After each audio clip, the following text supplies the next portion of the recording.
Good afternoon, friends. Good afternoon. So previous lecture में we had started with the discussion on leverage. शायद सबको याद होगा पहला टॉपिक एफएम का जो हम डिस्कस कर रहे हैं वो है लेवरेज. लेवरेज ये जो है वो आपके चैप्टर 3 कैपिटल स्ट्रक्चर में है. सो लेवरेज ऐसे सेपरेट टॉपिक आपको इंडेक्स में नहीं मिलेगा, तो कैपिटल स्ट्रक्चर के टॉपिक का एक पार्ट है लेवरेज, उसके बारे में हम डिस्कशन कर रहे हैं. अब अभी तक हमने जो डिस्कशन किया था उसका एक बार क्विक रिकैप कर लेंगे. हमारा सब्जेक्ट का नाम फाइनेंशियल एंड स्ट्रेटेजिक मैनेजमेंट है, शायद सबको पता होगा. तो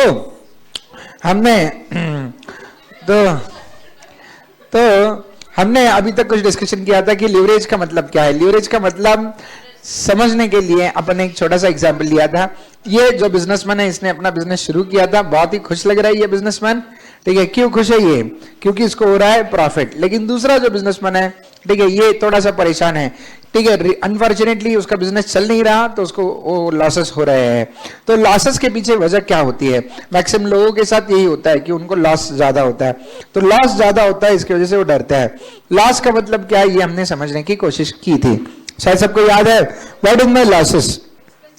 expenses are more than income. ठीक है, जब एक्सपेंसेस इनकम से ज्यादा हो जाते हैं तो इंसान को लॉस होता है बिजनेस में, और बिजनेस में लॉस होने की वजह से बिजनेस होता है फेल. तो हमने थोड़ा एनालाइज करने की कोशिश की थी कि बाबा बिजनेस में जब हम कहते हैं कि एक्सपेंसेस ज्यादा होते हैं, तो एक्सपेंसेस जब आपके इनकम से ज्यादा होते हैं तो लॉस होता है. तो ऐसे बिजनेस चलाने के लिए कितने टाइप के एक्सपेंसेस इनकर करने पड़ते हैं? तो जवाब मिला था 2 टाइप के एक्सपेंसेस है. कौन से 2 टाइप के एक्सपेंसेस है? एक है वेरिएबल एक्सपेंस और फिक्स्ड एक्सपेंस. वेरिएबल एक्सपेंस यानी वो एक्सपेंस होते हैं जो सेल के साथ वैरी यानी चेंज होते हैं. ठीक है, सेल बढ़ा तो ये एक्सपेंस बढ़ेंगे, सेल कम हुआ तो एक्सपेंस कम होंगे. फिक्स्ड एक्सपेंस यानी क्या? सेल बढ़े या कम हो जाओ, ठीक है, आपका ये एक्सपेंस विल रिमेन सेम. तो ऐसे एक्सपेंसेस को हम फिक्स्ड एक्सपेंस कहते हैं. तो सेल के साथ जो एक्सपेंसेस वेरी होते हैं, चेंज होते हैं, बढ़ते हैं या कम होते हैं, जिनको हम वेरिएबल एक्सपेंसेस कहते हैं. उसका एग्जांपल दिया था, जैसे गुड्स बनाने के लिए, फिनिश गुड्स बनाने के लिए मटेरियल लगता है, ठीक है, लेबर लगता है. तो जितने ज्यादा गुड्स बनाओगे उतना ज्यादा मटेरियल लगेगा, उतना ज्यादा लेबर भी लगेगा, तो मटेरियल और लेबर का खर्चा बढ़ेगा. लेकिन जो आपकी फैक्ट्री का रेंट है, कितने भी गुड्स बनाओ रेंट उतना ही रहेगा. ठीक है, then depreciation, interest on loan, that will remain same. तो आप कम गुड्स बनाओ नहीं तो ज्यादा बनाओ, ये खर्चा जो सेम रहेगा उसको कहते हैं फिक्स्ड एक्सपेंस. कौन सा एक्सपेंस? तो ये बंदा सोच रहा अपना बिजनेस फेल क्यों हुआ. तो बिजनेस फेल होने के पीछे समझदार बिजनेसमैन ने उसको सलाह दी, भाई तू बिजनेस करते वक्त एक गलती कर रहा है, तेरी गलती क्या है? तेरी गलती क्या है ये बताने का काम ये कर रहा है कि तू एक चीज के ऊपर फोकस नहीं कर रहा है. तू तेरे एक्सपेंसेस रिकवर करने पे फोकस नहीं कर रहा है, तेरे खर्चे ज्यादा है. तो उन खर्चे में से एक खर्चा ऐसा है जिसको तूने कंट्रोल करना चाहिए. वो खर्चा कौन सा है? फिक्स्ड कॉस्ट है. कौन सा कॉस्ट है? जिसकी वजह से गड़बड़ होती है. अब ये फिक्स्ड कॉस्ट जो है, ये 2 टाइप की फिक्स्ड कॉस्ट होती है. कितनी टाइप की? पहला टाइप, यहां तक डिस्कशन ये डिस्कस नहीं किया था प्रीवियस लेक्चर में से, तो ये फिक्स कॉस्ट से शुरुआत की. फिक्स कॉस्ट 2 टाइप की होती है, एक ऑपरेटिंग और दूसरा financial. What is operating fixed cost? Operating fix cost का मतलब क्या होता है?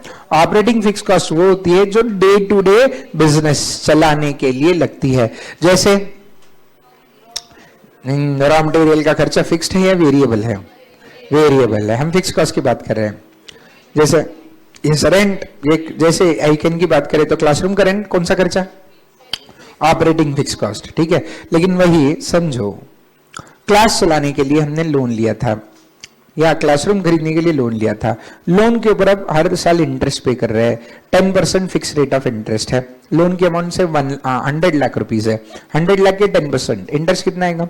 10 लाख. सो ये जो 10 लाख हर साल हम इंटरेस्ट पे कर रहे हैं, ये it is going to remain fixed. Sale के साथ वो चेंज होने वाला नहीं है. तो ये भी एक फिक्स कॉस्ट है, लेकिन क्या ये ऑपरेटिंग फिक्स कॉस्ट है या फाइनेंशियल फिक्स कॉस्ट है? तो basically what is the difference between operating fix cost and financial fix cost? Business को फंड यानी फाइनेंस करने के लिए, बिजनेस को क्या करने के लिए? फाइनेंस करने के लिए जो आप फंड्स रेज करते हो. जैसे बिजनेस को, कंपनी को अगर फंड करना है तो कंपनी को फंड करने के लिए इक्विटी शेयर्स इश्यू होते हैं, प्रेफरेंसेस इश्यू होते हैं, डिबेंचर्स इश्यू होते हैं या नहीं होते हैं मित्रों? ठीक है, सो ये जो है इनको हम कहते हैं सोर्सेस ऑफ फाइनेंस. क्या कहते हैं?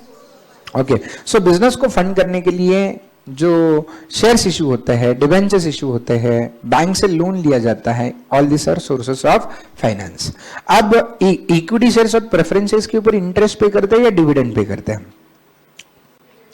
ओके, इक्विटी शेयर होल्डर को हम क्या पे करते हैं, इंटरेस्ट या डिविडेंड? प्रेफरेंस शेयर होल्डर को हम क्या पे करते हैं, डिविडेंड। वो फिक्स्ड होगा ऐसा जरूरी नहीं, इक्विटी शेयर का डिविडेंड हर एक साल चेंज हो सकता है। तो और जो भी शेयर होल्डर को देते हैं, actually that is not the part of finance cost. क्यों? Share holders are the owners, तो ओनर्स को जो पेमेंट करते हैं वो कॉस्ट बनता नहीं है बिजनेस का। लेकिन डिबेंचर होल्डर को जो इंटरेस्ट देते हैं, क्या वो कॉस्ट है? बैंक को जो इंटरेस्ट देते हैं वो कॉस्ट है, यस। तो क्या ये फिक्स्ड है? यस। लेकिन क्या ये फाइनेंशियल फिक्स कॉस्ट है या ऑपरेटिंग फिक्स कॉस्ट? ये फाइनेंशियल फिक्स कॉस्ट का मतलब है बिजनेस को फाइनेंस करने के लिए। क्या करने के लिए? बिजनेस को फाइनेंस करने के लिए। बिजनेस को फाइनेंस करना यानी क्या? देखो मित्रों, आराम से समझ लो। मित्रों, कोई भी बिजनेस जब आप शुरू करते हो तो सबसे पहले आपको एसेट्स खरीदनी पड़ती है। क्या खरीदना पड़ता है? बिना एसेट का बिजनेस चल सकता है क्या? सब लोग ध्यान देके सुनिए, अब एकदम आपको समझने लायक एग्जांपल देंगे, यानी समझ में आ जाएगा आपको। सीएस बन गए, एज्यूम करते हैं, कर ले। बनने के बाद आपने डिसाइड किया कि आप वो करोगे प्रैक्टिस, जॉब नहीं। क्या डिसाइड कर लिया? प्रैक्टिस। अपने को जॉब पसंद नहीं है, समझो आप बोले अपने को जॉब पसंद नहीं है, अपने को प्रैक्टिस करना है। जो भी होगा खुद का, 1 रुपया आया तो भी चलेगा, लेकिन खुद के मेहनत का चाहिए। किसी बॉस से सैलरी लेके अपने को अपना नहीं जमता, वैसे है ना। ऐसे कुछ लोगों का होता है कि उनको बाबा किसी के लिए काम नहीं करने को पसंद है, वो खुद के लिए काम करना चाहते हैं। तो अपना प्रैक्टिस स्टार्ट कर दिया। प्रैक्टिस स्टार्ट किया तो प्रैक्टिस स्टार्ट करने के लिए सबसे पहले क्या लगेगा? ऑफिस खरीदने के लिए पैसे नहीं थे, बैंक से लोन लिया। ठीक है, बैंक से लोन लिया 50 लाख का। कितने का लोन लिया? जिसके ऊपर रेट ऑफ इंटरेस्ट है 10% पर एनम। सही है, ओके। बाद में लोन लेके ऑफिस बनाया, उसमें फर्नीचर वगैरह एकदम मस्त लिया है अपने, लैपटॉप वगैरह लिए, कंप्यूटर्स लिए बहुत सारे। अब स्टाफ हायर किया। क्या हायर किया? स्टाफ। आपके स्टाफ का महीने का सैलरी है 50,000। कितना सैलरी है? 50,000। 4-5 लोग रखे हैं आपने, उनको सबको मिला के 50,000 हर महीने का सैलरी देते हो। ठीक है। अब इसके अलावा आप प्रिंटिंग, स्टेशनरी, जैसे क्लाइंट आता है वैसे स्टेशनरी लाते हो, स्टेशनरी का खर्चा होता है, चाय पानी का खर्चा होता है। अब मित्रों मुझे बताइए, ये जो 50,000 है, क्या 50,000 जो दे रहे हो वो क्या दे रहे हो आप? सैलरी। सैलरी किसको दिया जाता है? एम्प्लॉइज। क्या एम्प्लॉइज बिजनेस में काम करते हैं क्या? यस। तो क्या ये फिक्स कॉस्ट है या नहीं? ठीक है, the amount is going to remain. अब ज्यादा क्लाइंट है, कम क्लाइंट है, जो स्टाफ को सैलरी देने है, तो that is going to remain. तो इसको हम कहते हैं बिजनेस चलाने का खर्चा, that is operating fix cost. क्या कहते हैं? लेकिन अब मुझे बताइए, ऑफिस जो आपकी एसेट है वो खरीदने के लिए आपने क्या लिया है? लोन के ऊपर आप क्या पे कर रहे हो? ये इंटरेस्ट आपका बिजनेस चलाने के लिए जरूरी है या एसेट खरीदने के लिए जरूरी था? ठीक है, सो एसेट खरीदने के लिए जो लोन लिया है वो लोन को हम सोर्स ऑफ फंडिंग कहते हैं, सोर्स ऑफ फाइनेंस कहते हैं। क्या कहते हैं? ये सोर्स ऑफ फाइनेंस से रिलेटेड जो फिक्स कॉस्ट है उसको कौन सा फिक्स कॉस्ट कहते हैं? फाइनेंशियल। ऐसे 2 टाइप की फिक्स कॉस्ट होती है, कौन सी? ऑपरेटिंग और फाइनेंशियल। अब मुझे बताइए इसमें से कौन सी अवॉइड कर सकते हैं आप? ऑपरेटिंग को अवॉइड कर सकते हैं या फाइनेंशियल फिक्स कॉस्ट को? बाबा अगर आपके खुद के पैसे होते तो लोन की जरूरत नहीं पड़ती, तो इंटरेस्ट। ओके, अब बिना स्टाफ का बिजनेस चलाना पॉसिबल है क्या? हर एक बिजनेस छोटा हो बड़ा हो, किसी न किसी की मदद, एम्प्लॉय की मदद लेनी ही पड़ती है। तो इसको ऑपरेटिंग फिक्स कॉस्ट को कभी भी अवॉइड नहीं कर सकते आप। कौन सी फिक्स कॉस्ट को अवॉइड कर सकते हैं? Financial fix cost is your choice. Financial fix cost is your, आपके जेब में पैसे तो भी आप लोन से बिजनेस चलाना चाहते हो। बाबा जेब में पैसे है तो खुद के बिजनेस से भी खुद के पैसों से भी बिजनेस चला सकते हो। बैंक से लोन क्यों लिया? नहीं, हम बोले कि नहीं वो पैसा हमें वैसे ही सेविंग्स रखना है, वो यूज नहीं करना है, हम लोन लेके बिजनेस चलाएंगे और बिजनेस से पैसा कमा के लोन रिपे करेंगे, बिजनेस के पैसों से बिजनेस का लोन रिपे होगा। ऐसे आपने डिसाइड किया, कोई बात नहीं है, आपका चॉइस है, ये आपकी पॉलिसी है बिजनेस चलाने की। तो अब बताइए, ये जो फाइनेंशियल फिक्स कॉस्ट है ये बिजनेस की खुद की चॉइस होती है। फाइनेंशियल फिक्स कॉस्ट बिजनेस की खुद की चॉइस होती है। ठीक है, सबको समझा? सर किसी से लोन लेने, बैंक से लोन लेने के बदले किसी से पैसे लिए होते तो क्या होता? तो फिर उसको उन पैसों का हिसाब देना पड़ेगा आपको। तो आप सोच रहे हो बाबा मैंने किसी दोस्त से पैसे लिए या मम्मी पापा से पैसे लिए, तो बार बार पूछते रहेंगे कहाँ पैसे यूज किए, कैसे यूज कर रहा है, मुझे वो नहीं चाहिए। ठीक है, मैं मेरे दिमाग से पैसा लगाऊंगा, बराबर निकालूंगा। तो आपने इसलिए बोला कि मैंने एक बार बैंक से लोन लिया तो बैंक मुझे पूछेगा नहीं, एक बार लोन दिया कि बाबा इसका क्या किया आपने, बस बैंक को एक ही चीज से मतलब है, रीपेमेंट।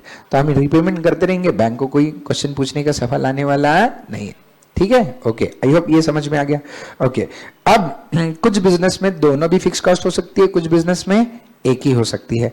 जैसे ऑपरेटिंग फिक्स कॉस्ट हर एक बिजनेस में रहेगी, लेकिन फाइनेंशियल फिक्स कॉस्ट हर एक बिजनेस में होना जरूरी नहीं है। ठीक है, ओके, अरे बोलो, ओके ठीक है, चलो। सो अब इन्फोसिस का एग्जांपल देते हैं। Infosys is an unlevered company. Infosys कभी लोन लेती नहीं है, बहुत कम, बहुत ही कम, एज गुड एज नहीं। ठीक है, सो इनका कौन सा फिक्स कॉस्ट रहेगा? Operating. Financial fix cost, so operating fixed cost required for running the business, example rent, salary, etc. financial fixed cost किसके लिए लगता है? required for financing the business, example interest on bank loan, interest on debenture, dividend on preferences वगैरह। ठीक है, I hope ये समझ में आ गया। चलो, छापना है, छाप दीजिए, फटाफट छाप दीजिए। अभी तक हम लीवरेज तक आए ही नहीं है, अभी तक हम सिर्फ कॉस्ट एक्सपेंसेस का डिस्कशन कर रहे हैं। एक्सपेंसेस के बाद अब इसके बाद प्रॉफिट के कैलकुलेशन का डिस्कशन करेंगे और उसके बाद हम लीवरेज की ओर आएंगे।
नहीं, ओके, फिर से दिखा देते हैं।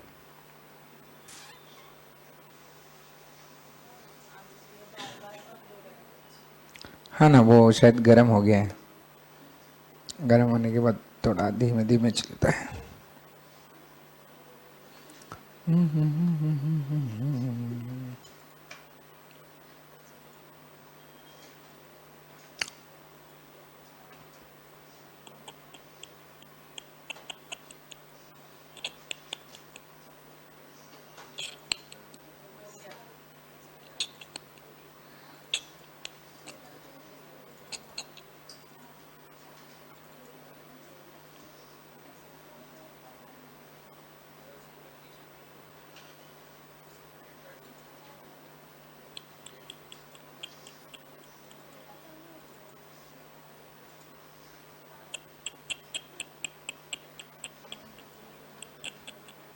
हो गया? चलो, अब मित्रों बताए आगे।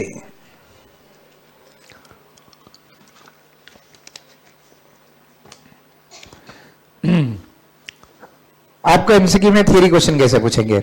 Interest is a dash dash fix cost, financial fix cost, rent paid, which of the following are operating fixed cost? Option A, salary paid to employees. Option B, rent of office premises. Option C, insurance. Option D, all the above. ठीक है, which of the following is financial fixed cost? Option A, dividend on preferences. Option B, interest on debentures. Option C, interest on bank loan. D, all the above. ठीक है, समझा? इसलिए theory समझना जरूरी है। अगर थियरी में विकेट गई तो फिर वहां पे भी विकेट जाएगी। ओके, सो मित्रों, स्टेटमेंट ऑफ प्रॉफिट, इसके बारे में हम बात करेंगे अब। ठीक है, एक्सपेंसेस के बारे में तो अपन ने बात कर ली। अब एक्सपेंसेस जानने के बाद क्या हमें होगा? प्रॉफिट या होगा लॉस? ये कैलकुलेट करने के लिए अकाउंट्स में P&L बनाया जाता है, लेकिन FM में, फाइनेंशियल मैनेजमेंट में P&L नहीं बनता। फाइनेंशियल मैनेजमेंट में स्टेटमेंट ऑफ प्रॉफिट या लॉस बनता है। कैसे बनता है जरा स्क्रीन पे देख लीजिए। सीरियल नंबर पर्टिकुलर अमाउंट का कॉलम है, शुरुआत होती है सेल्स में। सेल्स में से सबसे पहला कौन सा कॉस्ट माइनस किया जाएगा, कौन सा एक्सपेंस, वेरिएबल कॉस्ट या वेरिएबल एक्सपेंस माइनस किया जाएगा।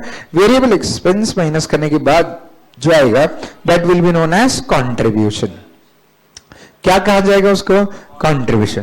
कंट्रीब्यूशन में से फिक्स्ड एक्सपेंस माइनस किए जाएंगे और मिलेगा EBIT, earnings before interest and tax. क्या मिलेगा, earnings before interest and tax, that is EBIT. Okay, so मित्रों अब ये समझने के लिए आपको आपके अकाउंट्स के पी&एल के साथ कंपैरिजन करवाते हैं। ध्यान देके सुनना। अकाउंट्स में आप दो अकाउंट बनाते थे, ट्रेडिंग अकाउंट और पी&एल, याद है। ट्रेडिंग अकाउंट से आपको क्या मिलता था, ग्रॉस प्रॉफिट, और पी&एल से नेट प्रॉफिट। वैसे ही आपके ट्रेडिंग अकाउंट के ग्रॉस प्रॉफिट को फाइनेंस में कंट्रीब्यूशन कहा जाता है। क्या कहा जाता है, और पी&एल के नेट प्रॉफिट को ईबीआईटी कहा जाता है। ईबीआईटी का full form earnings before interest and, अब ये स्टेटमेंट बहुत लंबा चौड़ा इसके आगे भी आएगा लेकिन धीरे धीरे आएगा। फिलहाल यहां तक का डिस्कशन सबको समझ में आ गया। अब ये ईबीआईटी में से मित्रों, ईबीआईटी में से माइनस होता है इंटरेस्ट। पूरा स्टेटमेंट ऑफ प्रॉफिट अगर आपको देखना है तो आगे के डिस्कशन में वैसे वहां नहीं वाला है, लेकिन अभी दिखा देते हैं। शुरुआत सेल से होती है, सेल्स में से क्या माइनस होगा, वेरिएबल कॉस्ट, तो क्या मिलेगा, कंट्रीब्यूशन। कंट्रीब्यूशन में से क्या माइनस होगा, फिक्स कॉस्ट। फिक्स कॉस्ट में से क्या मिलेगा, ईबीआईटी यानी earnings before interest and tax, या इसी को पीबीआईटी भी कहते हैं। पीबीआईटी का मतलब प्रॉफिट बिफोर। बिफोर क्यों कहा, क्योंकि अभी भी इसमें से दो एक्सपेंस माइनस होना बाकी है, इंटरेस्ट और टैक्स। अब इसमें से पहले माइनस होगा इंटरेस्ट, इंटरेस्ट माइनस होने के बाद मिलेगा अर्निंग्स बिफोर टैक्स, इसमें से बाद में माइनस होगा टैक्स और मिलेगा अर्निंग्स आफ्टर टैक्स। समझा, ये जो अर्निंग्स आफ्टर टैक्स है ये सारे एक्सपेंसेस माइनस करने के बाद आ गया, टैक्स भी माइनस कर दिया, बस अब शेयर होल्डर को पेमेंट करना बाकी है। सारे एक्सपेंसेस माइनस होने के बाद का प्रॉफिट किसके लिए होता है, शेयर होल्डर। शेयर होल्डर दो टाइप के होते हैं, प्रेफरेंस और इक्विटी। प्रेफरेंस शेयर होल्डर को पहले पेमेंट देंगे या इक्विटी, प्रेफरेंस शेयर होल्डर्स को सबसे पहले प्रेफरेंस डिविडेंड दिया जाता है। कौन सा डिविडेंड, प्रेफरेंस डिविडेंड देने के बाद जो भी बचा हुआ प्रॉफिट है वो इक्विटी शेयर होल्डर्स का है, ठीक है, इसलिए उसको कहते हैं earnings available to equity share. और उसमें से इक्विटी डिविडेंड देने के बाद या नंबर ऑफ इक्विटी शेयर से डिवाइड करने के बाद आपको मिलेगा ईपीएस। ईपीएस का मतलब अर्निंग्स पर, यानी एग्जांपल के साथ समझाएंगे, सब लोग ध्यान देके सुनेंगे। मित्रों समझो, क्वेश्चन में आपको सेल्स दिया 60 लाख रुपीस। कितना सेल्स दिया है, 60 लाख, 60 लाख रुपए का आपका सेल हुआ है। ये सेल करने के लिए आपको वेरिएबल एक्सपेंसेस 40% लगता है। कितना परसेंट, समझो ऐसे दिया है, तो 60 लाख के 40% वेरिएबल एक्सपेंसेस जब भी परसेंटेज में दिए जाते हैं तो सेल्स के परसेंटेज निकालने होते हैं। किसके परसेंटेज, क्यों, क्योंकि वेरिएबल एक्सपेंस किसके साथ वेरी होता है, इसलिए जब भी उसका कैलकुलेशन होता है वो सेल्स के परसेंटेज कैलकुलेट होता है। तो 60 लाख के 40%, 24 लाख आपका वेरिएबल एक्सपेंस आने के बाद आपको कॉन्ट्रीब्यूशन कितना मिलेगा, कॉन्ट्रीब्यूशन मिलेगा 36 लाख। कंट्रीब्यूशन में से क्या माइनस होगा, फिक्स्ड एक्सपेंस। फिक्स्ड एक्सपेंस कितना माइनस होगा, समझो आपको क्वेश्चन में फिक्स कॉस्ट दिया है से 16 लाख, कितना फिक्स कॉस्ट दिया है, तो फिक्स कॉस्ट 16 लाख का, समझो ये क्वेश्चन में दिया जाएगा फिक्स कॉस्ट आपको, ठीक है। सो आपका फिक्स कॉस्ट माइनस करने के बाद ईबीआईटी आएगा 20 लाख। अब आपने बैंक से लोन लिया है 40 लाख का, जिसके ऊपर इंटरेस्ट पे कर रहे हो आप, समझो 15% से। कितने परसेंट से, तो 40 लाख के 15%, 6 लाख रुपया इंटरेस्ट हो गया, तो बचा हुआ प्रॉफिट कितना आएगा आपका, 14 लाख रुपीस का प्रॉफिट आएगा। आपको क्वेश्चन में टैक्स रेट दिया है से 20%, कितना परसेंट टैक्स रेट दिया है, तो 14 लाख के प्रॉफिट पे आप 20% से टैक्स भरोगे, तो कितना आएगा, 2,80,000 का क्या आएगा, टैक्स। टैक्स पे करने के बाद प्रॉफिट कितना बचेगा, 11,20,000, 11,20,000 एक प्रॉफिट बचेगा। ये शेयर, यहां तक का कैलकुलेशन समझा, क्या किस पे कैलकुलेट कर रहे, सबको समझ में आ रहा है। ओके, अब टैक्स पे करने के बाद जो प्रॉफिट बचेगा वो प्रेफरेंस शेयर होल्डर के लिए होगा, उसमें से प्रेफरेंस डिविडेंड देंगे आप। तो प्रेफरेंस डिविडेंड के लिए क्वेश्चन में दिया है कि प्रेफरेंस शेयर कैपिटल कंपनी का 10 लाख है और rate of preference dividend company का 10% है। तो 10 लाख के कैपिटल पे 10% से प्रेफरेंस डिविडेंड कितना आएगा, 1 लाख। तो अब बचा हुआ प्रॉफिट कितना है, 10,20,000। ये किसके लिए है? Equity shares. कंपनी ने समझो 1 लाख इक्विटी शेयर्स इशू किए हैं। कितने इक्विटी शेयर्स? तो 10,20,000 रुपया अगर 1 लाख शेयर्स में बांटेंगे तो हर एक शेयर के ऊपर कितना प्रॉफिट बटेगा? 10,20,000 का प्रॉफिट है। ये अगर आप शेयर होल्डर को देंगे तो 1 लाख शेयर्स पर शेयर प्रॉफिट कितना आएगा? 10.20। 10,20,000 डिवाइड बाय 1 लाख करो, 10.2 रुपीज पर शेयर, इतना आपका प्रॉफिट आएगा। यानी हम हर एक इक्विटी शेयर के पीछे 10 रुपये 20 पैसा इनको अर्निंग्स कमा के दे रहे हो। समझ में आ गया? तो this is your entire statement of profit. एक बार बताओ शुरुआत कहां से होगी? सेल में से क्या माइनस होगा? वेरिएबल का। क्या मिलेगा? कंट्रीब्यूशन में से क्या माइनस होगा? Fix cost. क्या मिलेगा? EBIT। ये जो फिक्स कॉस्ट है, सुनो, ये ऑपरेटिंग फिक्स कॉस्ट माइनस हो रहा है। कौन सा फिक्स कॉस्ट? ठीक है, यानी इसका मतलब अभी तक इंटरेस्ट और डिविडेंड और टैक्स माइनस होना, इसलिए उसको EBIT कहते हैं। ठीक है, EBIT का मतलब earnings before deducting interest tax. ठीक है, सो EBIT में से सबसे पहले क्या माइनस होगा? इंटरेस्ट। तो क्या मिलेगा? Earnings before tax. उसमें से क्या माइनस होगा? टैक्स। तो क्या मिलेगा? Earnings after tax. ठीक है, उसमें से पहले पेमेंट किसको करेंगे? Preference share holder. उसके बाद क्या आएगा? Earnings available to equity share holder. मित्रों सबको समझ में आ रहा है? तो ये स्टेटमेंट ऑफ प्रॉफिट आप छाप दीजिए फटक से। Statement of profit.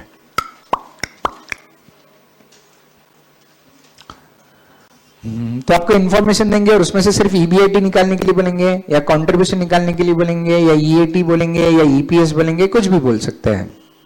ठीक है? ठीक है।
बोलिए देवी जी।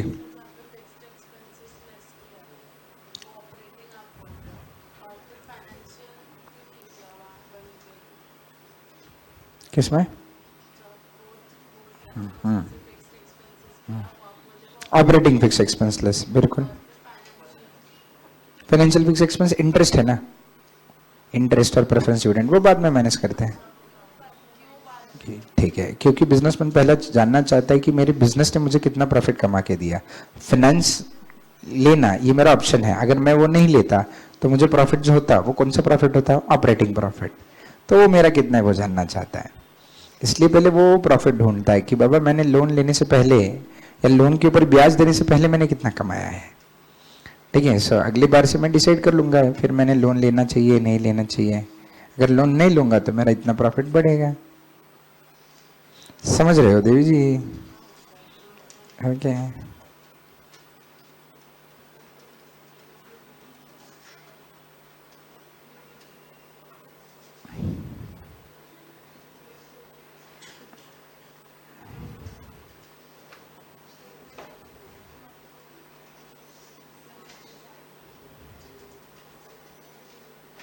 चलो एक क्वेश्चन हो जाए आपकी स्क्रीन पे, एक छोटा सा क्वेश्चन देख लीजिए, सही सही सॉल्व करना।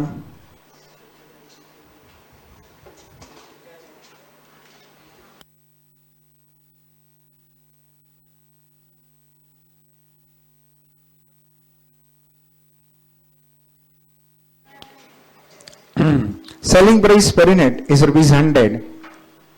ये क्वेश्चन है, सेलिंग प्राइस पर यूनिट 100 है, वेरिएबल कॉस्ट 60 है, फिक्स कॉस्ट 20,000 है। कैलकुलेट, इसका आगे का क्वेश्चन डिक्टेट करते हैं।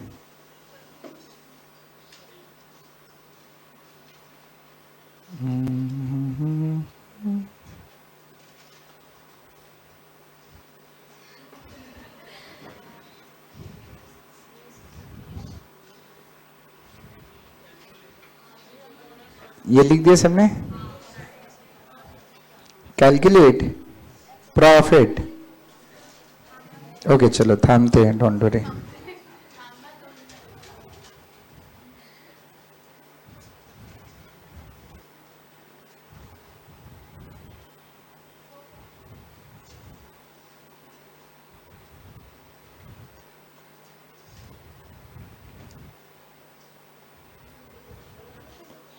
देखो दिया है question, calculate EBIT if units sold are 400, 600 and 1000। जो सेल्स है वो 400, 600 या 1000 है, तो आपका प्रॉफिट या लॉस कितना होगा, ईबीआईटी रादर कितना होगा, ये आपने बताना है।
हो गया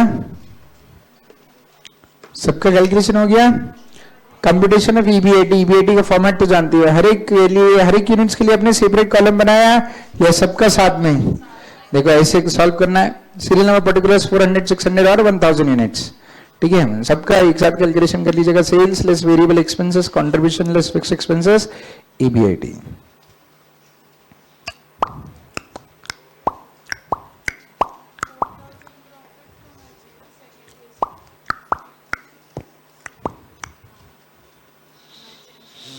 हाँ, खुद के ऊपर भरोसा होना जरूरी है देवी जी।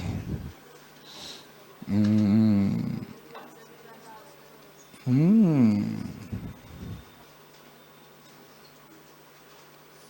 गया, कर लो आराम से, कैलकुलेट कर लो, और एक क्वेश्चन दे देता।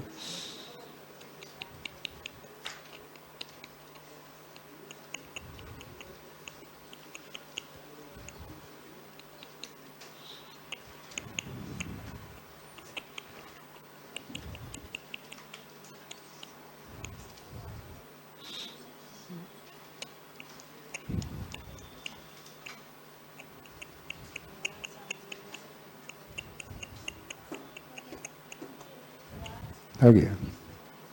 यहाँ पे आपको फाइनेंशियल फिक्स कॉस्ट दिया था, सिर्फ ऑपरेटिंग फिक्स कॉस्ट। ऑपरेटिंग, ये जो फिक्स कॉस्ट है वो सिर्फ ऑपरेटिंग फिक्स कॉस्ट है। Interest, loan, preference dividend, equity shares, ऐसा कुछ भी दिया नहीं था।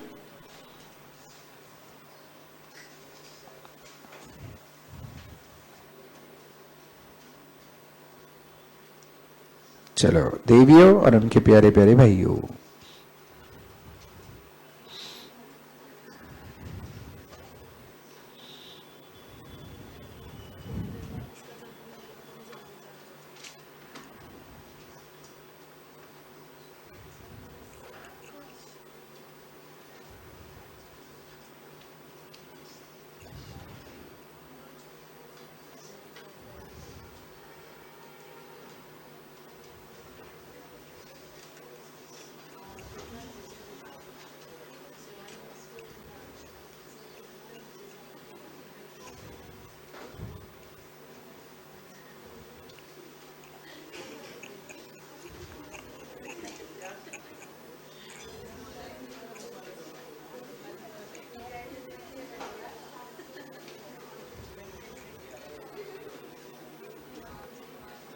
ओके सो हो जाए एक question.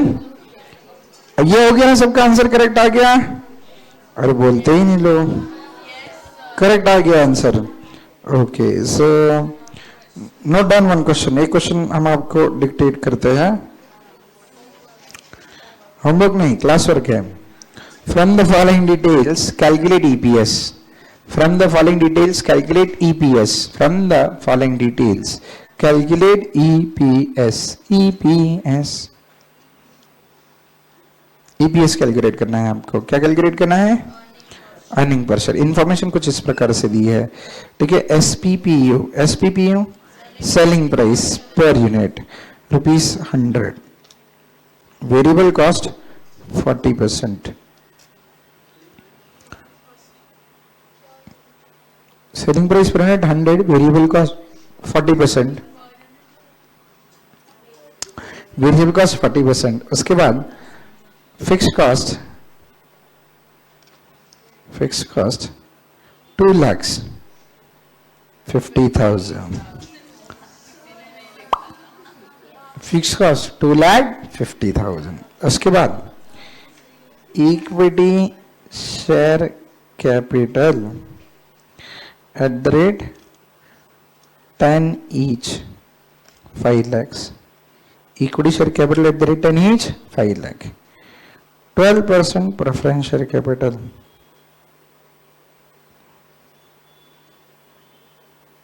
at the rate 100 each 4 lakhs। 12% debentures at the rate 100 each 10 lakhs। tax rate 40%। tax rate 40%। हो गया। Units sold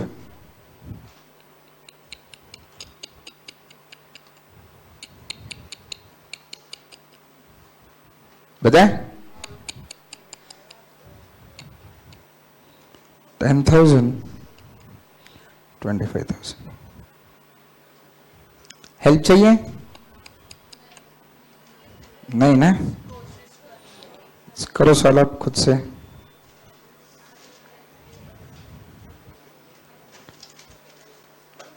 calculation of EPS.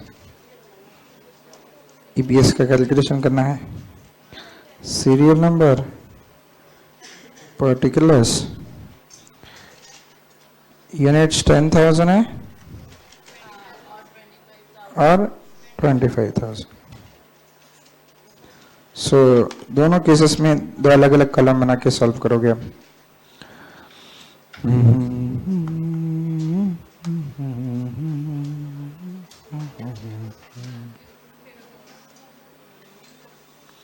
Question copy कर लिया सबने? कोई बाकी है क्वेश्चन कॉपी करने वाला? नहीं?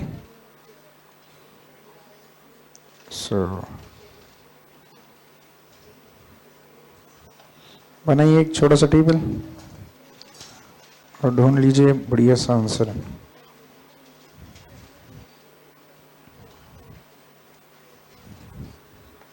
दोनों केसेस में you are required to calculate EPS.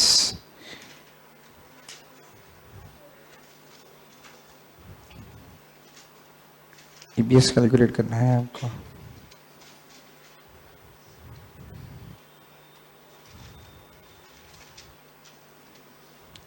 serial number 1, sales at the rate 100 per unit less variable cost। Variable cost कितना परसेंट है? At the rate 40%। क्या मिलेगा? कंट्रीब्यूशन। क्या माइनस होगा कंट्रीब्यूशन में से? Fix cost.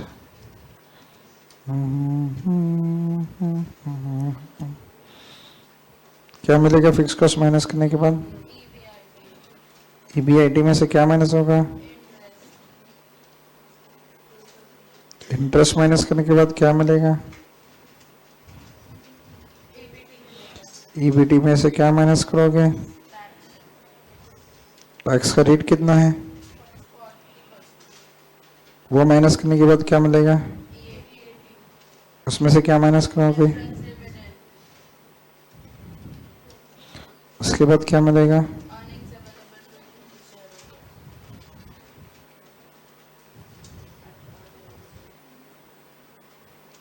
उसको किस से डिवाइड करेंगे?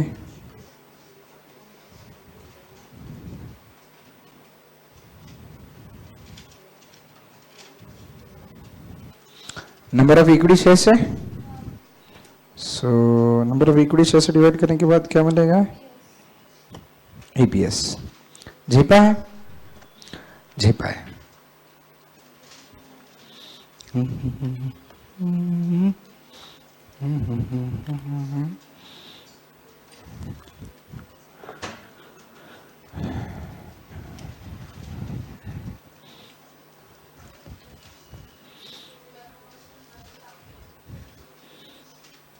फॉर्मेट है आपके सामने, आराम से सॉल्व कर लीजिए।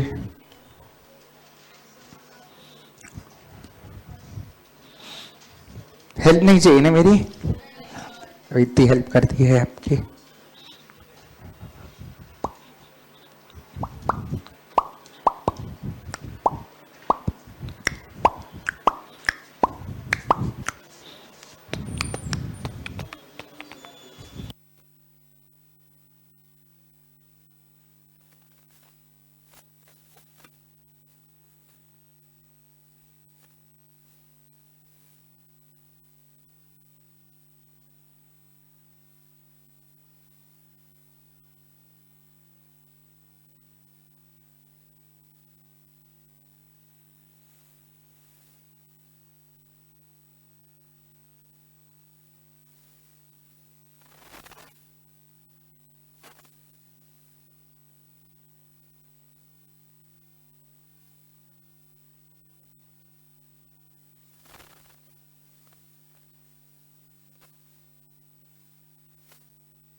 ओके सो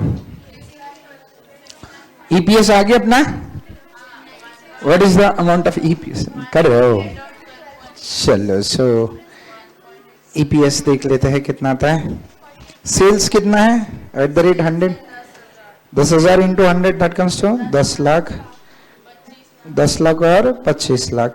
वेरिएबल कॉस्ट उसके 40%. 4 लाख और 10 लाख. ये वेरिएबल कॉस्ट माइनस करने के बाद क्या मिलेगा? Contribution. Contribution will be 6 lakh and 15 lakh. ये कंट्रीब्यूशन आ गया. अब कंट्रीब्यूशन में से माइनस होगा फिक्स कॉस्ट. फिक्स कॉस्ट कितना है मित्रों? 2,50,000. Fix cost will remain irrespective of change in sales. Sales कितना भी रहो फिक्स कॉस्ट सेम ही रहता है, वो चेंज होता नहीं है. तो 6 लाख माइनस 2,50,000 कितना आएगा? 3,50,000 और 12,50,000. ओके सो इंटरेस्ट कितना है? अब उसके लिए लोन की रकम कितनी थी? डिबेंचर्स था. कितने वैल्यू का डिबेंचर्स था? 10 लाख फेस वैल्यू का था या 5 लाख का था? 10 लाख. 10 लाख के ऊपर रेट ऑफ इंटरेस्ट कितना है डिबेंचर्स के ऊपर? 12%. सो कितना आएगा? 1,20,000 का इंटरेस्ट विल रिमेन सेम. ये समझा? Okay very good. उसके बाद ईबीटी कितना आएगा मित्रों? 2,30,000 और 11,30,000. उसके बाद tax at the rate 40%. That comes to 92,000 and 4,52,000. So earnings after tax कितना आएगा? 1,38,000 and 6,78,000. So earnings after tax में से preference dividend कितना? What is the amount of preferential capital? 4 lakh के कितना percent? 12%. That comes to in both the cases it will remain same. So earnings available to equity shareholder 90,000 and 6,30,000. सही है, सही है. Number of equity shares कैसे ढूंढेंगे? आपको दिया था इक्विटी शेयर कैपिटल कितना अमाउंट का दिया था डिवाइडेड बाय हर एक इक्विटी शेयर की फेस वैल्यू कितनी है. सो 5 lakh divide by 10 50,000 50,000. Okay so EPS कितना आएगा? 90,000 डिवाइड बाय 50,000 1.8 एंड 12.60. समझा? Serial number 11 divide by serial number 12. This is how you calculate EPS. I hope this is clear.